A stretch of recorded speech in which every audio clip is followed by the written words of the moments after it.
ಪ್ರಿಯ ವೀಕ್ಷಕರೇ ನಮಸ್ಕಾರ. ಇವತ್ತಿನ ಫೇಸ್ ಟು ಫೇಸ್ ವಿಶೇಷ ಅತಿಥಿ ಈ ದೇಶದ ಹಿರಿಯ ರಾಜಕಾರಣಿ ಹಾಗೂ ಕರ್ನಾಟಕದ ಚುನಾವಣಾ ಉಸ್ತುವಾರಿಯಾಗಿರುವಂತಹ डॉक्टर राधा मोहन दास अग्रवाल ಅವರು. अग्रवाल जी, ये स्पेशल कार्यक्रम के लिए आपका स्वागत है. और आप जो कर्नाटक के चुनाव के प्रभारी हैं, अब तक का तैयारी कैसा चल रहा है?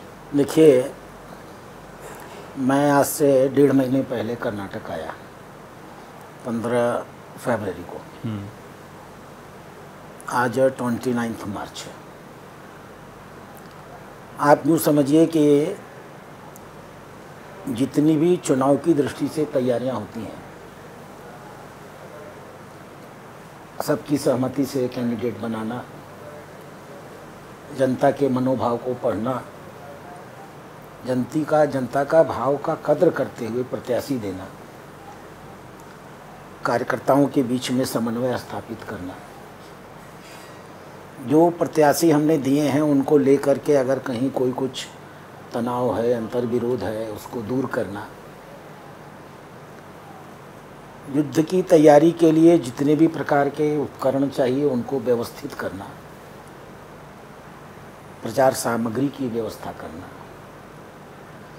और आज से लेकर के काउंटिंग तक क्या क्या करनी कार्य हैं, कब कब किए जाने हैं और किसके किसके द्वारा किए जाने हैं, ये सारा सुव्यवस्थित करना. आज बीजेपी और जेडीएस के समन्वय सभा के बाद वो सारे काम समाप्त हो गए. अब कल से आप यूँ मानिए कि हमको चुनाव की तैयारी नहीं करनी है, चुनाव में उतर जाना है. और मुझे ये कहने में बहुत संतुष्टि है. मैं उत्तर प्रदेश से विधायक रहा हूँ 20 साल. वहाँ भी कार्यकर्ताओं में बहुत उत्साह भाजपा को लेकर के होता है, नागरिकों में भी बहुत समर्थन रहता है. लेकिन जो पिछले 1.5 महीने का मैंने उत्साह देखा है, कार्यकर्ता बहुत उत्साहित है. कार्यकर्ता इस बात से खुश हैं कि गंभीर प्रकृति के जीतने वाले उम्मीदवार अच्छे चरित्र के हमने खड़े किए हैं. हमारे विरोधी के पास प्रत्याशी नहीं है और जनता के बीच में एक पॉजिटिव एटमॉस्फेयर है. नहीं, ये कहने में आ रहा है कि, और दिखने में भी आ रहा है कि बहुत सारे ऐसे क्षेत्र है जिधर अंतर विरोध ज़्यादा है. फॉर एग्ज़ाम्पल आपका तुमकुर देखिए, और आपका जो मिनिस्टर है प्रहलाद जोशी, उनके क्षेत्र में भी कुछ अंतर विरोध है, कुछ स्वामी जी विरोध कर रहे हैं. और जगदीश शेट्टर को जो आपने बेलगाम को शिफ्ट किया है, उधर भी कुछ विरोध चल रहा है. बहुत सारे ऐसे जगह है. मैं तीनों को अलग अलग लूँगा, तीनों की प्रकृति अलग है. मैं प्रहलाद जोशी जी का विषय बाद में लेता हूँ. शेष जो आप अंतर विरोध देख रहे हैं या देख रहे थे, अब नहीं है, वो एक अनार 100 बीमार की कहानी है. आज के दिन भारतीय जनता पार्टी के चुनाव लड़ने वाले लोगों को ये मालूम है कि जिसको मोदी जी का टिकट मिल गया और सिंबल मिल गया, उनका चुनाव जीतना जनता के मन में इतना बैठा हुआ है कि औपचारिकता मात्र है. मोदी जी की जो पूरे देश के नागरिकों को गारंटी है वो अलग है, और मोदी जी की जो अपने प्रत्याशियों को राजनीतिक गारंटी है वो अलग है. मोदी जी का टिकट मिलना चुनाव जीतने की गारंटी है. जितनी उत्तर प्रदेश में है वो गारंटी, उससे अधिक, मैं बता रहा हूँ, उससे अधिक कर्नाटक में है. मैं गारंटी के साथ ये नहीं कह सकता हूँ कि 80 में हम उत्तर प्रदेश में 70 जीतेंगे, 75 जीतेंगे कि 80 जीतेंगे. कर्नाटक में मैं गारंटी के साथ कह सकता हूँ कि हमारी पार्टी 28 में 28 जीतेगी. तो जब जीत की इतनी बड़ी गारंटी हो तो चुनाव लड़ने वालों और टिकट मांगने की भीड़ रहेगी. तो एक और हमारी पार्टी है जहां हर नेता चुनाव लड़ लेना चाहता है क्योंकि वो सांसद बन जाएगा. दूसरी ओर कांग्रेस पार्टी है जिनको वो ढकेल रहे हैं कि जाओ चुनाव लड़ो, कोई चुनाव लड़ने को तैयार नहीं है. जो मुझे जानकारी मिली है पिछले 1.5 महीने में,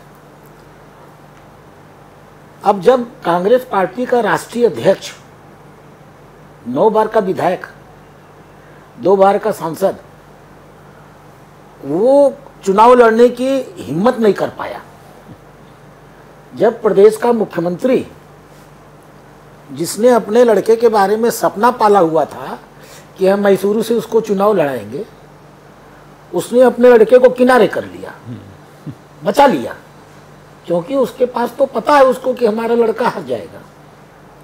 ऐसी परिस्थिति में जब वो कांग्रेस अपने मंत्रियों को ब्लैकमेल कर रही है, थ्रेटन कर रही है, कह रही है कि चुनाव लड़ो, नहीं तो चुनाव के बाद तुमको मंत्रिमंडल से निकाल देंगे।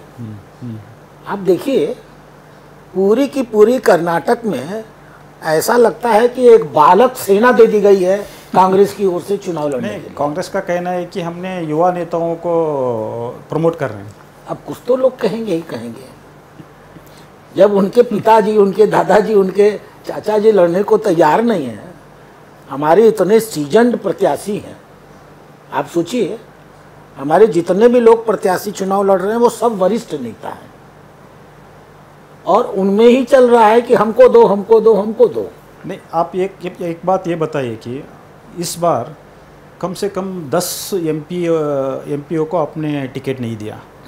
कुछ लोग कुछ हेल्थ कंडीशंस वगैरह वगैरह से आपने नहीं दिया।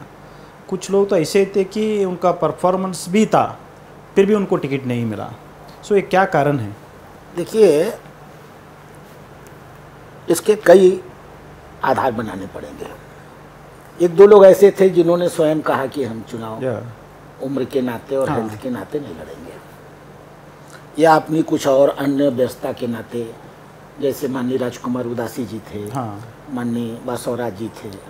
बासवराज जी तो खुद मेरे पास आए थे ये कहने के लिए कि नहीं, मुझको नहीं बल्कि इनको टिकट दीजिए। हमारी पार्टी ऐसी है, लोग खुद संतुष्ट होते हैं, इसलिए कहते भी हैं कि नहीं, अब हो गया, 2 बार हो गया।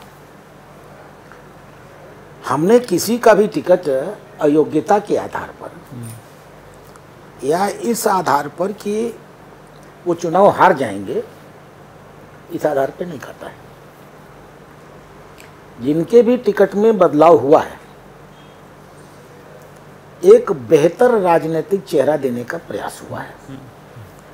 1-2 दुर्भाग्यशाली लोग ऐसे रहे हैं जिनमें चूंकि हमारा जेडीएस से समझौता हो गया, इसलिए उनको टिकट, इस नाते हमारी मजबूरी थी कि समझौता धर्म का पालन करना है।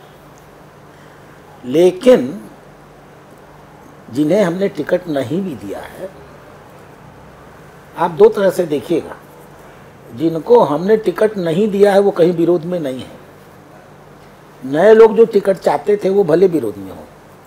हमने उन सबसे बातचीत करके भारतीय जनता पार्टी में उनका राजनीतिक भविष्य सुरक्षित है और एक सांसद के रूप के भविष्य से शायद बेहतर है, ऐसा उनको विश्वास दिला करके उनकी इच्छा से हम लोगों ने प्रत्याशी को बदलने का काम। ईश्वरप्पा के केस में तो ये नहीं हो पाया। ईश्वरप्पा जो है, देखिए, ईश्वरप्पा के लिए टिकट चाहते थे। ईश्वरप्पा जी तो खुद कहीं प्रत्याशी भी नहीं थे।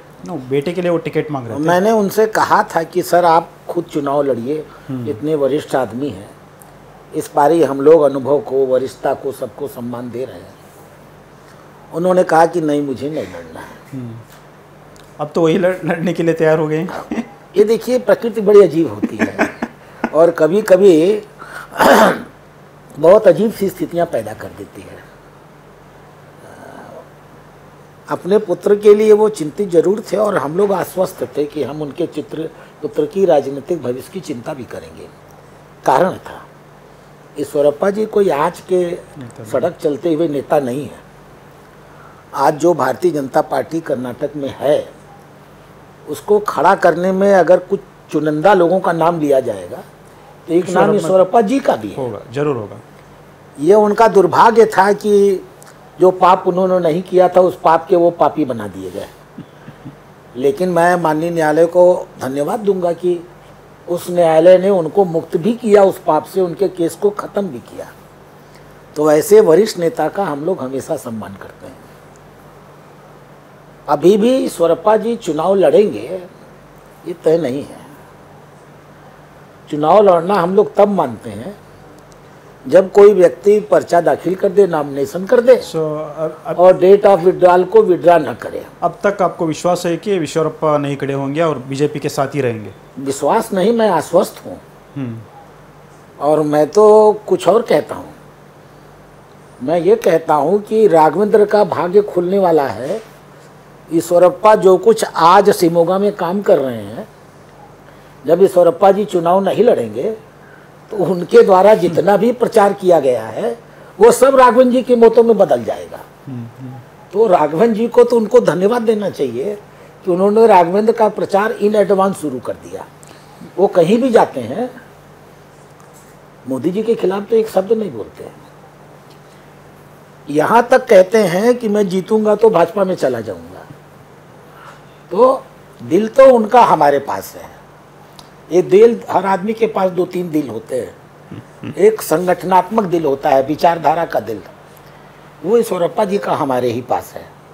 एक पारिवारिक दिल होता है, स्वाभाविक है।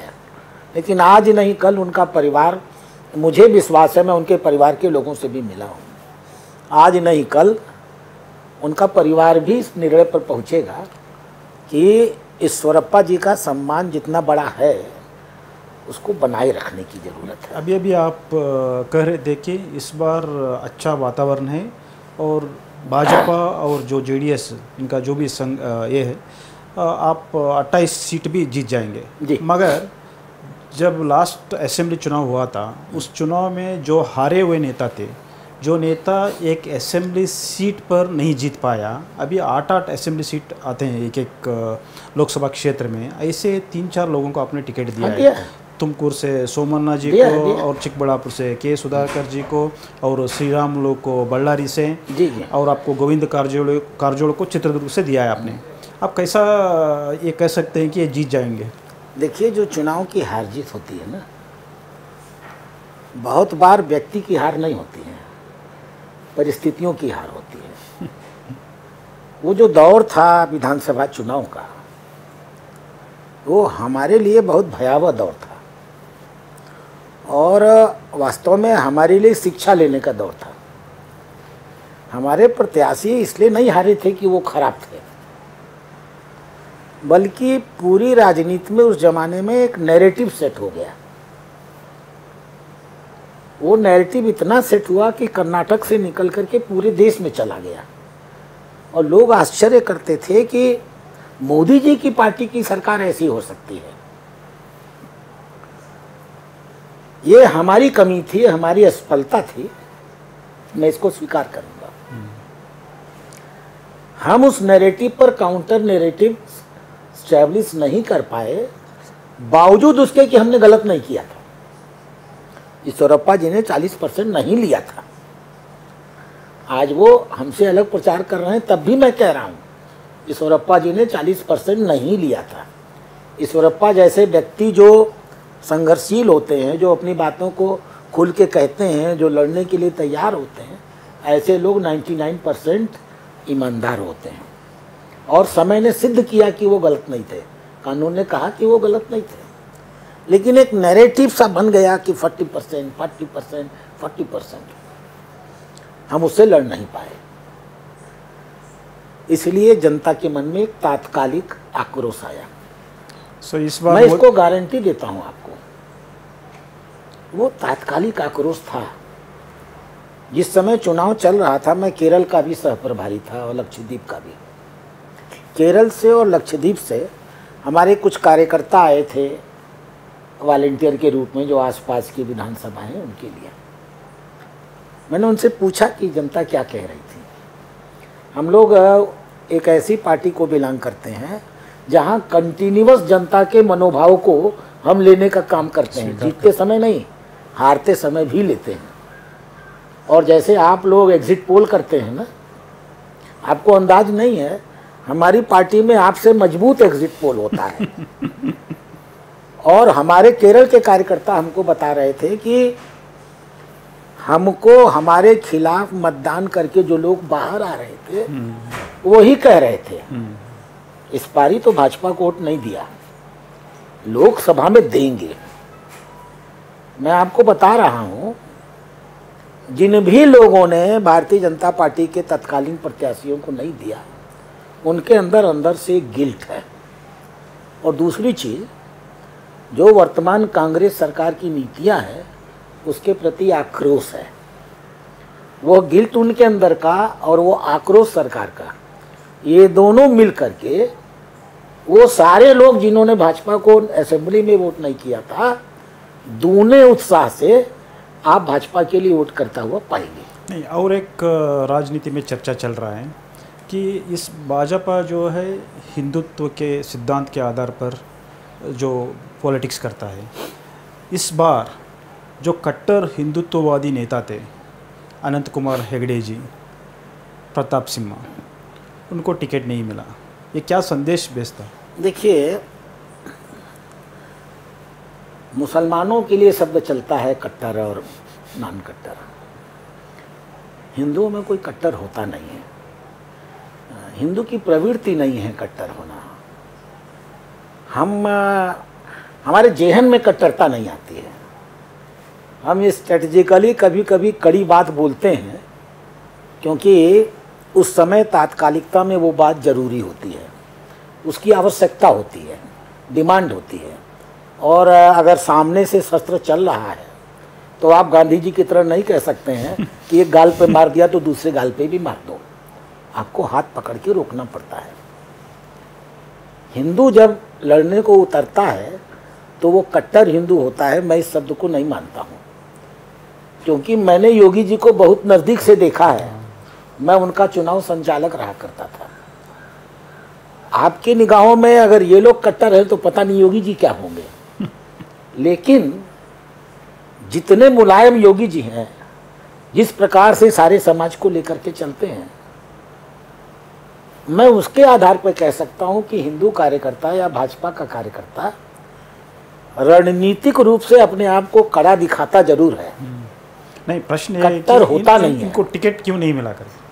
जैसे किसी और को नहीं मिला वैसे इनको नहीं मिला। उसमें ये लॉजिक क्रिएट करने की जरूरत नहीं है कि भारतीय जनता पार्टी ने कट्टर लोगों को टिकट नहीं दिया, क्योंकि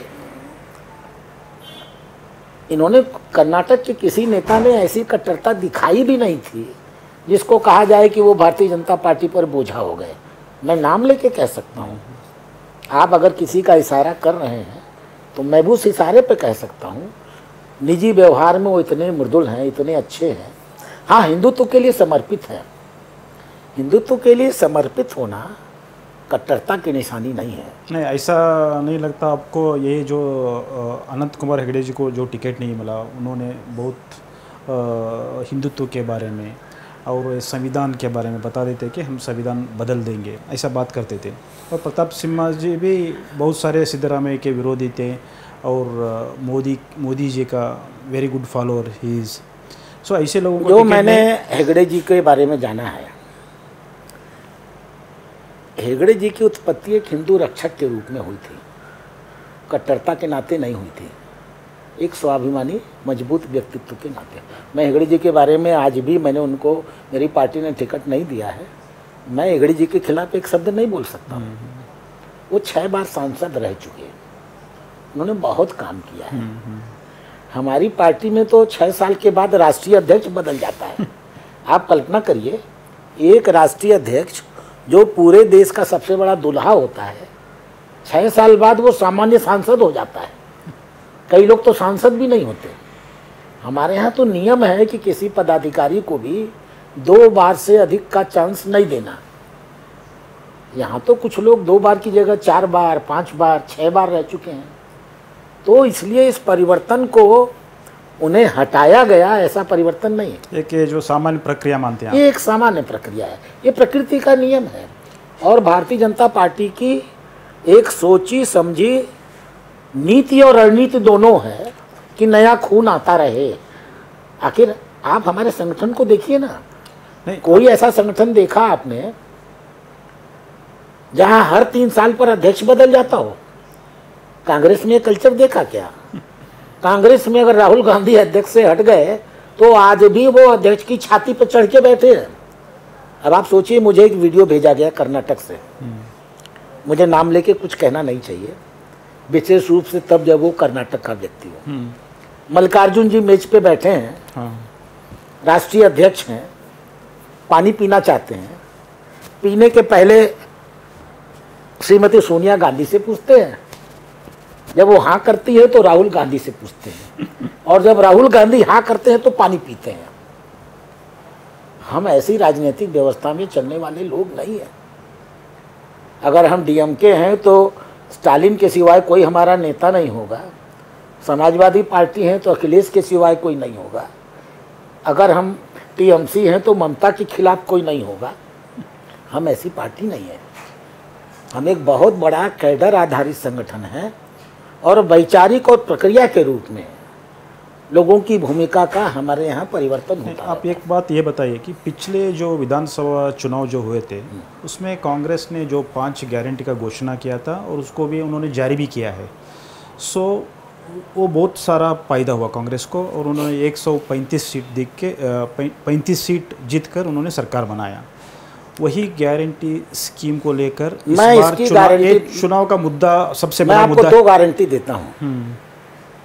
पहली गारंटी ये कि वो चुनाव गारंटी के नाम पर नहीं जीते थे, क्योंकि हमारे खिलाफ एक नैरेटिव बन गया था 40% जो, इस नाते हम चुनाव हार गए, मान लिया। सो अगर कोई और रहा होता तो उसको भी वो एडवांटेज मिला था। स्टैटिस्टिकल आधार पर उसको लोगों ने गारंटी से जोड़ दिया, ये सच नहीं था। दूसरी चीज, उनकी गारंटी की भी क्या गारंटी है कि लोकसभा के बाद ये गारंटी चलेगी ही, क्योंकि चल ही नहीं सकती। आज कर्नाटक के ऊपर 5,53,000 करोड़ रुपए का उधार है। अभी इस बजट में सरकार ने कहा कि हम 85,000 करोड़ उधार और लेंगे। 2 साल के अंदर इनका जो ऋण है ये बढ़ करके 7.5 लाख हो जाएगा, 7.5 लाख करोड़। कहाँ से पैसा आएगा? केंद्र सरकार पैसा नहीं दे रहा है। मुझे तो इस सवाल का जवाब देने में, वो तो सुप्रीम कोर्ट को चले गए। मैं तो इस सवाल का जवाब देने में सबसे अधिक खुशी महसूस करूंगा। मैं आपको बताता हूं केंद्र सरकार ने कितना पैसा दिया। हमारी 10 साल की सरकार के पहले केंद्र में 10 साल की कांग्रेस सरकार रही है। 10 साल में कांग्रेस की सरकार ने कर्नाटक को कितना दिया, और 10 साल में भारतीय जनता पार्टी की मोदी जी की सरकार ने कर्नाटक को कितना दिया? यही तो पैरामीटर होगा ना। मैं आपको बता देता हूं आंकड़े। नहीं, उनका जो है 15th फिनांस कमीशन जो, देखिए ऐसा है ना, वो 15th और 16th फिनांस कमीशन ये टेक्निकल शब्द हैं। महत्वपूर्ण यह है कि आपके राज्य को पैसा कितना आया। अब मैं बताता हूं, total tax devolution in 10 years of Congress government per capita, I am telling you, per capita 22,959 rupees. 22,959 rupees total tax devolution per capita in 10 years of the UPA government, and 10 years of the NDA government per capita tax devolution is 79,614. That is one part.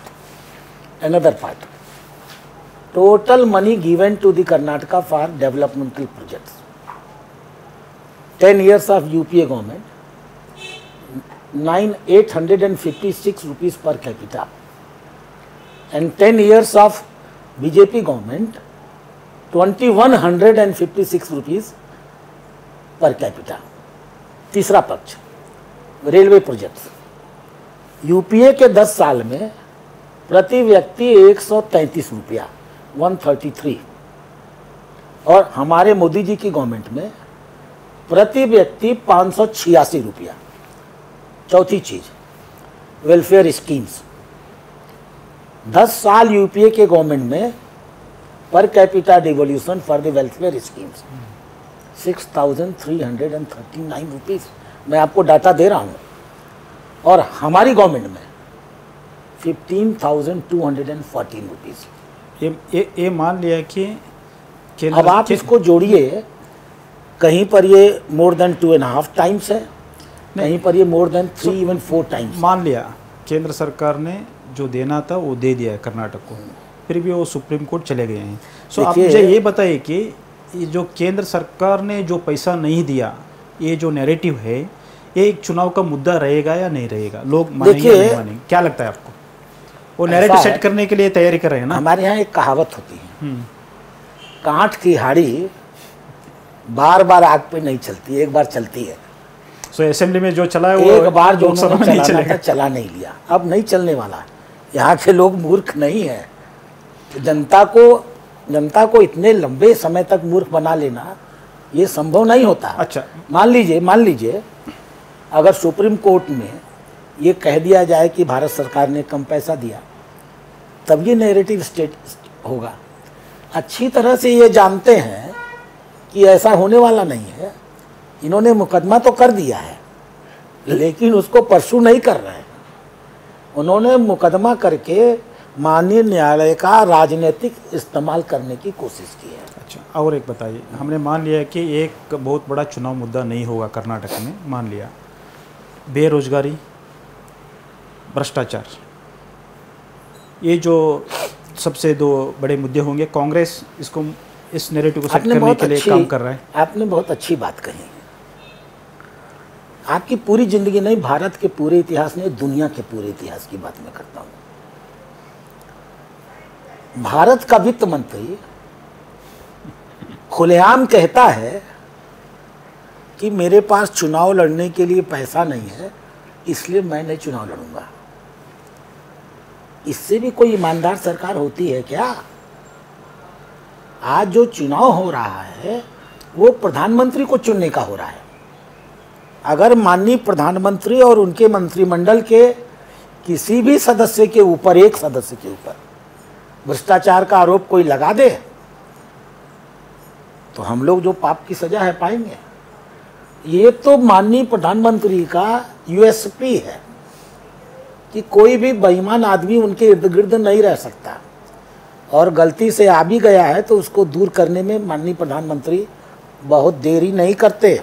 बेरोजगारी, और इनको अभी देखिए, कल का मैं data पढ़ रहा था, आज छपा है, बड़े मियाँ तो बड़े मियाँ, छोटे मियाँ सुभान अल्लाह।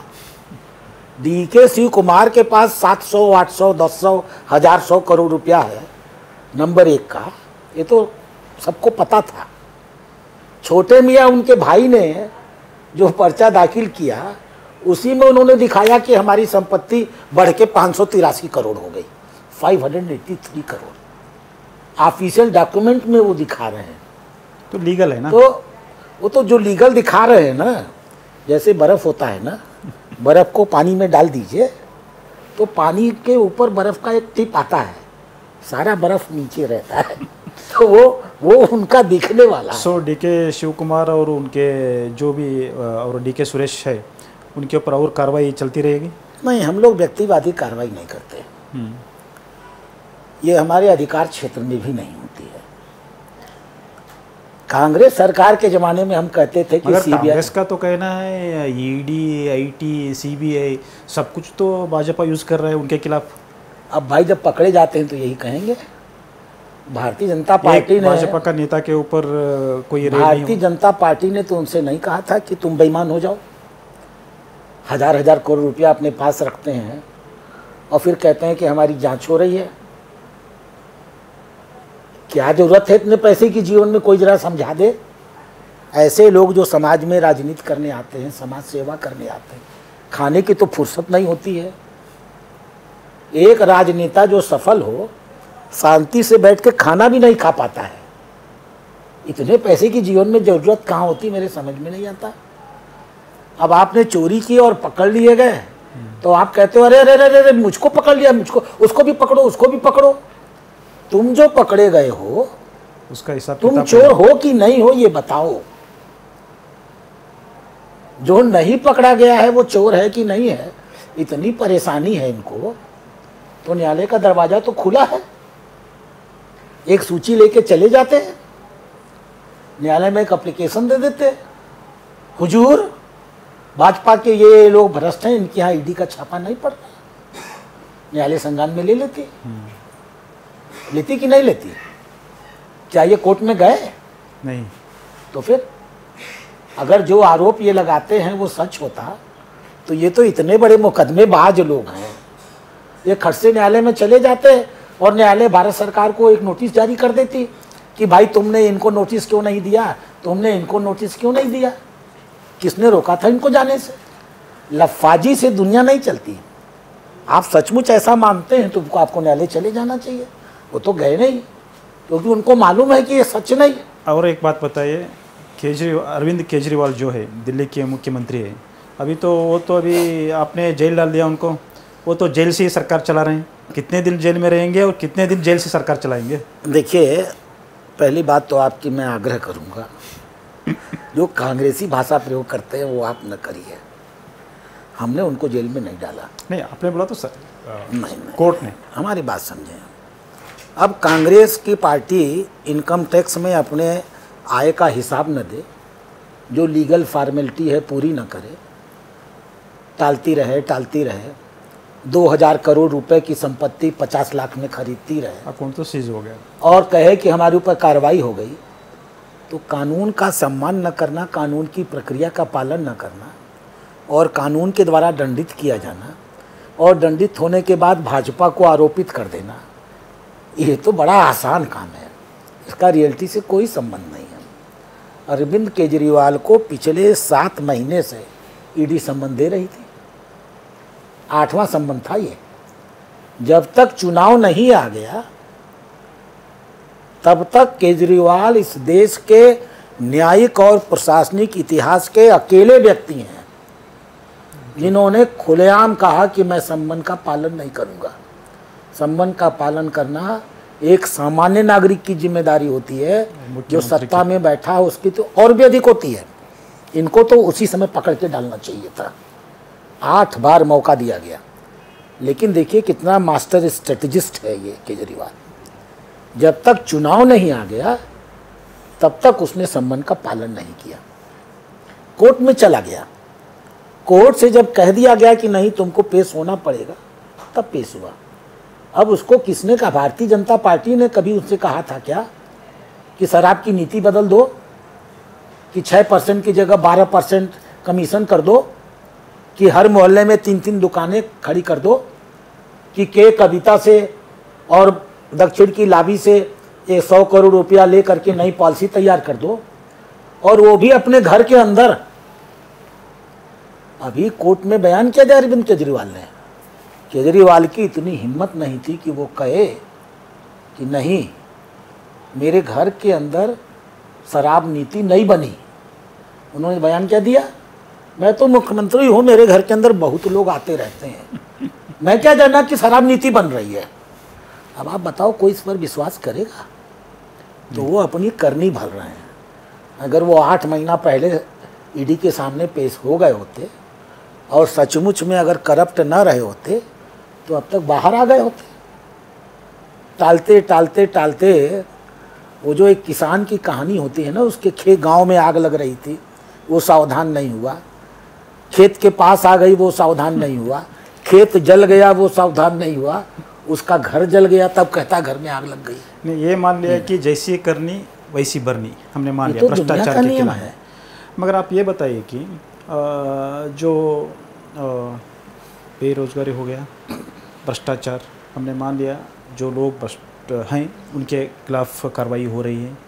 अभी तो महंगाई का एक मुद्दा रहेगा क्या नहीं रहेगा? ये भाजपा का जो परफॉर्मेंस है उसके ऊपर कुछ तो असर होगा इसका। मैं आपको बताता हूँ, 20 साल से मैं विधायक हूँ। जब मैं शुरुआती दौर में विधायक बना था 2002 में, जब मेरे पास राजनीतिक ताकत थोड़ी कम थी, जानकारी कम थी, अनुभव कम थी, तब तो रोज़ 5 आदमी नौकरी दे दीजिए, नौकरी दे दीजिए, नौकरी लगवा दीजिए, कहीं पैरवी कर दीजिए कहने आते थे। आज ईश्वर की कृपा से जब सचमुच मेरे पास ताकत है, जब मेरी पैरवी का एक दबाव है, मैं किसी से कहूँ, किसी भी इंडस्ट्रियलिस्ट से कहूँ कि भैया ये 2 आदमी को नौकरी पर रख लो, तो वो रख लेगा, मना नहीं करेगा। आज पिछले 3-4 साल से मेरे पास कोई नौजवान ये कहने ही नहीं आया कि मेरी नौकरी लगवा दीजिए। नहीं, मैं थोड़ा आपको काट लेता हूँ आपकी बात। हाँ। अभी हमने एक रिपोर्ट पढ़ा जो यूपी में ही, जो आप उधर विधायक रह चुके हो। देखिए, मैं नहीं, रिपोर्ट एक P1 का जो एक कॉल फॉर्म हुआ था, उसमें कम से कम 1000 के ऊपर जो PhD लोग किया था, वो युवाओं ने एप्लीकेशन डाला था, जब वो एजुकेशन उनके लिए चाहिए था 5वीं क्लास। ये कोई आज की होने वाली प्रक्रिया नहीं है। सरकारी नौकरी के प्रति इस देश में हमेशा बहुत आकर्षण रहता है, पूरे देश में। 2-3 कारणों से। एक तो लोग ये मान के चलते हैं कि काम कम करना पड़ेगा, और जॉब सिक्योरिटी रहेगी। दूसरा ये रहता है कि इतनी छुट्टियां हैं कि पूछो मत। तीसरा, एक जॉब सिक्योरिटी रहती है, और चौथा पोस्ट रिटायरमेंट बेनिफिट रहते हैं। आज भी सरकारी नौकरी को लेकर के इतना आकर्षण रहता है कि अगर आपकी जो ही सरकारी नौकरी लग जाए, दहेज अच्छी चीज़ नहीं है, लेकिन आपका दहेज 10 गुना बढ़ जाता है। नौकरी का मतलब अगर आप सरकारी नौकरी मानेंगे, तब तो ये पूरा देश हमेशा बेरोजगार रहेगा। इस बात को सब इस सच्चाई को जानते हैं। कड़वी लगे तो भी बात आपने सच्ची बात बताया आपने। सच्चाई क्या है कि हमें ये देखना चाहिए कि उनके पास रोजगार है या नहीं है, उनको जिस स्तर का अनुभव है उस स्तर का काम मिल रहा है कि नहीं मिल रहा है। आज के दिन की सच्चाई यह है कि कोई व्यक्ति अगर हाई स्कूल भी पढ़ा है और काम करना चाहता है तो उसको पैसा उपलब्ध है, और भरपूर पैसा उपलब्ध है। अगर हम लोगों ने 40 करोड़ लोगों को मुद्रा बैंक से लोन दिया है, पर हेड औसत वो 70,000 रुपया आया है। ये 40 करोड़ लोग हैं कौन जिन्होंने ऋण लिया है? इसी देश के नागरिक हैं ना। अगर इस देश में किसी जमाने में 25 स्टार्टअप होते थे, आज उनकी संख्या बढ़ करके 1 लाख चली गई। ये कौन लोग हैं जिन्होंने स्टार्टअप खड़ा कर दिया? हम जब स्टैंड अप इंडिया योजना लेकर के आए थे और हर बैंक की शाखा के लिए हमने मैंडेटरी किया कि हर बैंक को कम से कम एक महिला को और कम से कम एक ST SC और OBC को बैंक ऋण देना ही पड़ेगा। सबने दिया। कौन है ये लोग जो लोन ले रहे थे? हम जब ये सेल्फ हेल्प ग्रुप का सशक्तिकरण कर रहे थे, गांव की गरीब महिलाओं को हम पैसा दे रहे थे, भीषण पैसा। पैसे की कमी सेल्फ हेल्प ग्रुप में कभी नहीं हुई। वो औरतें जो छोटे मोटे काम किया करती थी, आज इस देश में 1.5 करोड़ लखपति दीदी हो गई। हमने तय किया कि हम 3 करोड़ लखपति दे देंगे। वो क्या अमेरिका की नागरिक थी? वो सब भारत की नागरिक थी। हमने जब सड़कों पर ये जो खोमचे लेकर, आप लोग यहाँ क्या कहते हैं उसको कन्नड़ में? ये तो डब्बे जो भी, वो जो सड़कों पर ठेला लगाते हैं, 70 साल में कभी किसी ने उनको पैसा दिया? मोदी जी ने दिया। और कैसे दिया? पैसे का उपयोग करना सिखाया। पहले किस्त में 10,000 दिया, कहा अगर लौटा दोगे तो 20,000 देंगे। कहा फिर लौटा दोगे तो 50,000 देंगे। यानी हमने पैसा नहीं दिया, पैसे के साथ साथ उनको आर्थिक रूप से शिक्षित और प्रशिक्षित किया और देश का जिम्मेदार नागरिक बनाया। आप नहीं मानते कि बेरोजगारी, भ्रष्टाचार और महंगाई इस बार का चुनाव का मुद्दा नहीं? तो चुनाव का मुद्दा क्या रहेगा? महंगाई तो आप फिर आ गए तो मैं इस पे बता दूं आपको। महंगाई एक रिलेटिव परसेप्शन होता है। आप जिन चीज़ों की आपको ज़रूरत है वो अगर खरीदने में आपके पास पैसा न हो तो आपको वो चीज़ महंगी लगती है। मैं गलत कह रहा हूँ तो आप मुझे कंट्राडिक्ट कर सकते हैं। परचेजिंग पावर पैरिटी थ्योरी बता रहे हैं। परचेजिंग पावर का कंसेप्ट यही है। ठीक, आज की सच्चाई क्या है? मोदी जी 2014 में आए थे, प्रति व्यक्ति आय कितनी थी? 71,000। आज कितनी है? 1,79,000। हमने आदमी की प्रति व्यक्ति आय को 2.5 गुना बढ़ा दिया। दूसरी चीज़, गरीबी किस वर्ग को ज़्यादा प्रभावित करती है, मैं उस वर्ग की बात कर रहा हूँ, उसका नाम नहीं लूँगा। उसको क्या क्या चीज़ बाज़ार से खरीदना होता है, उसको खाने के लिए अनाज खरीदना होता है, मोदी जी ने उसको निःशुल्क दे दिया। उसको घर के लिए गैस चाहता है, मोदी जी ने उसको सब्सिडाइज करके दे दिया। उसको इलाज के लिए पैसा चाहता है, मोदी जी ने उसको इलाज का पैसा दे दिया। उसको घर में बिजली चाहता है, मोदी जी ने उसको सब्सिडाइज करके वो भी दे दिया। वो अपने बच्चों को पढ़ाना चाहता है, मोदी जी ने उसके पढ़ाई की पूरी व्यवस्था कर दिया। अपने बूढ़े माता पिता के लिए उसको सहयोग चाहिए, मोदी जी ने पेंशन 500 से बढ़ा के 1500 कर दिया। उसकी जीवन की जितनी आर्थिक कैश पैसा दे करके खरीदने की ज़रूरत होती थी, वो सब हमने उसके घर में व्यवस्थित कर दिया। फल क्या हुआ? मान लीजिए उसकी कमाई 10,000 रुपया थी। जिन चीज़ों का मैंने नाम गिनाया है, उन तो चीज़ों को खर्च करना नहीं पड़ेगा उनको। उन चीज़ों को खर्च करने में वो 9,000 रुपया लगाता था। 1,000 रुपया फिल्म देखना, इधर जाना उधर जाना पर। आज उसका वो 9,000 का खर्चा ही खत्म हो गया। फल क्या हुआ? वो कमाता 10,000 है, एक्चुअलिटी में उसके पास बचता था 1,000। आज उसके हाथ में पूरा का पूरा 10,000 बच रहा है। तो उसको महसूस कहाँ से होगा कि महंगाई आ गई? आज जो आप देश में महंगाई की चर्चा सुन रहे हैं ना, मध्यम वर्ग में थोड़ी सी इन सब बातों को लेकर चर्चा होती है। ये असर नहीं पड़ेगा भाजपा का जो परफॉर्मेंस है? 0% आपका तो ये नारा है बार अब की बार 400 पार। 0% असर पड़ेगा। सो फिर इस बार चुनाव का मुद्दा क्या है, आप बताइए। यही तो समस्या है कि मैं तब से यही पूछ रहा हूँ कि इस बार का चुनाव का मुद्दा क्या रहेगा। हमारी एक होता है कि जब कोई आदमी 10 दिन के लिए भी विधायक बन जाता है तो उसके खिलाफ एंटी इनकम्बेंसी आती है। यहाँ तो मोदी जी 2014 में जब प्रधानमंत्री बने और 2019 में चुनाव में गए तो उनकी प्रो इनकम्बेंसी इतनी बढ़ गई कि उनकी सीटें बढ़ गई। आज 10 साल बाद उनकी प्रो इनकम्बेंसी इतनी बढ़ गई कि आज उनकी लोकप्रियता पहले से और अधिक हो गई, 79% हो गई। उनके खिलाफ तो कोई माहौल ही नहीं है। और ये क्या एक सच नहीं है?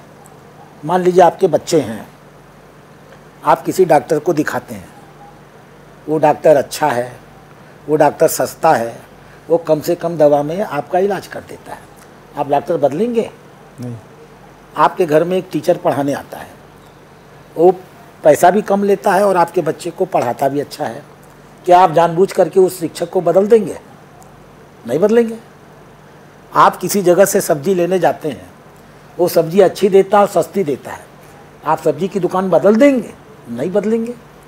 आज मोदी जी के साथ यह एक सामान्य परचेजिंग साइकोलॉजी होती है कि आप जिन सेवाओं का उपयोग करते चले आ रहे हैं, वो सेवाएं अगर आपको पहले से और अधिक संतुष्ट कर रही हैं तो उन सेवा प्रदाताओं को आप बदलते नहीं हैं।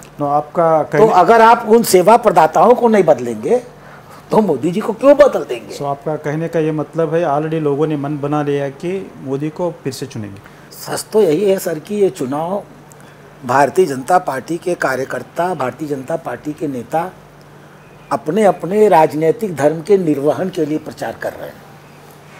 अन्यथा हमारे पास तो औपचारिक अन्यथा हमारे पास तो सच यही है कि आज भी मोदी जी अपने बल पर और अकेले बल पर भारतीय जनता पार्टी की 400 सीट को पार कराने में सक्षम हैं। मोदी जी उस स्वर्ग की गाय की तरह हो गए हैं जिसकी पूंछ पकड़ के लोग बैतरणी पास कर लेते हैं। आप तो 20 साल यूपी में विधायक रह चुके हैं और अभी कर्नाटक का भी आपको कुछ अनुभव हो गया है जी। सो इधर के नेता लोग, इधर का जो चुनाव प्रचार है, इधर का जो भी सिस्टम कुछ आपको पता चला होगा, सो कंपेयर किया तो यूपी के साथ क्या अलग से दिखता है आपको कर्नाटक का पॉलिटिक्स? देखिए, चुनाव एक मानसिकता होती है और आपको एक गिवन परिस्थिति में चुनाव में चल रही प्रक्रियाओं का पालन करना पड़ता है। चुनाव का धर्म होता है अपना अलग, जैसे युद्ध का धर्म होता है। अगर सामने से मिसाइल चल रही है तो आपको मिसाइल चलानी पड़ेगी। सामने से अगर सैनिक तलवार लेके आ रहा है तो आपको तलवार से मुकाबला करना पड़ता है। तो कर्नाटक के चुनाव की अपनी एक अलग परिस्थिति है। कर्नाटक कोई सामान्य प्रदेश नहीं है।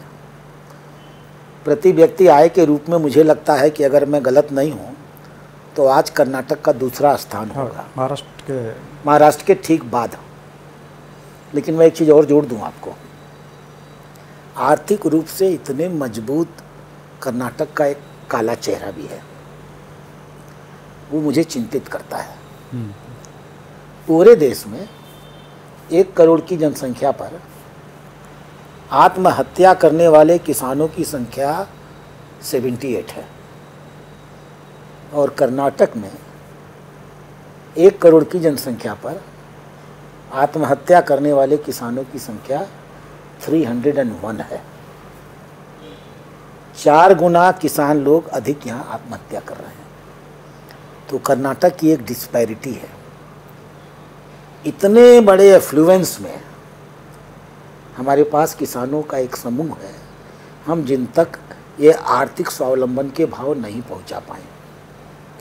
और उसमें करेला नीम चढ़ा जो कहावत होता है वो इस कांग्रेस सरकार ने कर दिया है।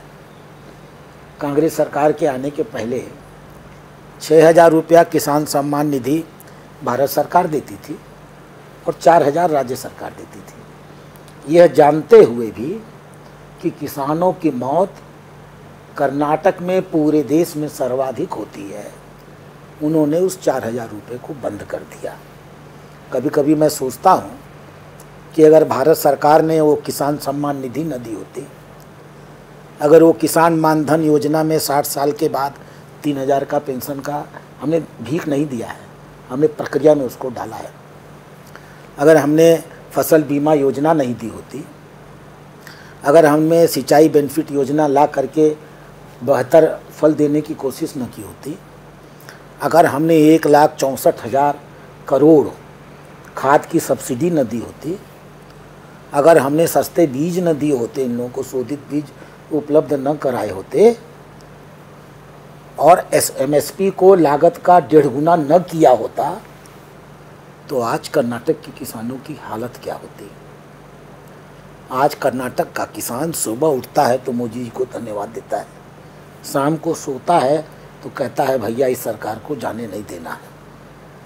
और आश्चर्य होता है कि एक ऐसी सरकार थी जो एक और कह रही थी कि हम महिलाओं को पैसा देंगे, बस में फ्री देंगे, और दूसरी ओर जो वास्तविक रूप से किसान थे जिनको पैसा मिल रहा था, चूँकि वो राजनीतिक आवाज़ नहीं बन पा रहे थे, उनका पैसा रोक दिया। बड़ा गलत काम किया गया है। आपके जो नेता थे बसवराज बोम्माई और बहुत सारे लोग ये कह रहे हैं, बहुत सारे नेता ये कह रहे हैं कि लोकसभा चुनाव के बाद हाल में जो कांग्रेस सरकार है गिर जाएगा, भाजपा गिरवाएगा या वो गिर जाएगा। ये दोनों में अंतर है। हम कतई सरकार को नहीं गिराने वाले हैं। ऑपरेशन लोटस नहीं होगा। मैं उस ऑपरेशन लोटस के बारे में तो कुछ जानता नहीं हूँ, क्योंकि मैं तो अभी कर्नाटक आया हूँ, तो मैं उसके बारे में पिछली बार सरकार का मैं उसकी बात नहीं करूँगा। बना तो लेकिन आप उसको जो भी नाम दें, हम किसी भी सरकार को गिराने के पक्ष में नहीं हैं। यह सरकार खुद गिर जाएगी। आप समझिए, जब से यह सरकार आई है हो क्या रहा है। विधानसभा में पाकिस्तान जिंदाबाद के नारे लग रहे हैं कि नहीं लग रहे हैं? लग रहे हैं। विधानसभा में कानून बनाया जा रहा है कि सिर्फ और सिर्फ हिंदू मंदिरों से 10% का टैक्स लिया जाएगा। ऐसा कानून धरती पर कहीं बनता है? अगर धार्मिक स्थलों से टैक्स लेना है तो मंदिरों से भी लेना है, मस्जिदों से भी लेना है, चर्चों से भी लेना है। अगर कोई सरकार सत्ता में बैठ करके 85% जनसंख्या के ऊपर मंदिर उनके धार्मिक आस्था पर चोट करेगी, कहेगी कि तुम मंदिर जाते हो, दान देते हो, उस दान में से 10% हमको दे दो, हम इसका प्रयोग मस्जिद को बनवाने में और चर्च को बनवाने में करेंगे, ऐसी सरकार कहीं चलती है? दुकानदार दुकान खोलता है, हर दुकान के पास एक फ़ोटो होती है। हनुमान जी इसी कर्नाटक के थे, यहीं से हनुमान जी ने भगवान श्री राम की मदद की थी। वो बेचारा दुकान खोल करके जय हनुमान ज्ञान गुण सागर हनुमान चालीसा पढ़ता है और मुस्लिम गुंडे आकर के उसकी दुकान में घुस करके लाठी चला के दुकान तोड़ते हैं, उसके ऊपर पत्थर फेंकते हैं। ऐसी सरकार कहीं चलने वाली है? ऐसी सरकार चलनी चाहिए, लेकिन हम ऐसा नहीं करेंगे।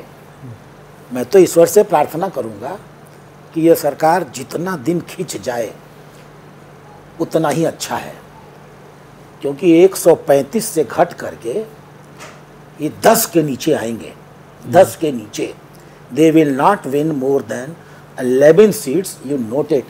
जनता में आज इनके सरकार और इनकी हिंदी विरोधी गतिविधियों के प्रति, अब इसको कट्टरता का नाम न लीजिएगा, ये कट्टरता नहीं है कि अगर हिंदुओं का अपमान हो रहा हो, हिंदुओं का राजनीतिक शोषण हो रहा हो, हिंदुओं के साथ जो दोहरा व्यवहार हो रहा हो, हिंदुओं के ऊपर जजिया कर लगाया जा रहा हो, हम उसकी आवाज़ उठाएं और आप हमें कट्टर कह दें आपकी भाषा में, तो ये उचित नहीं होगा।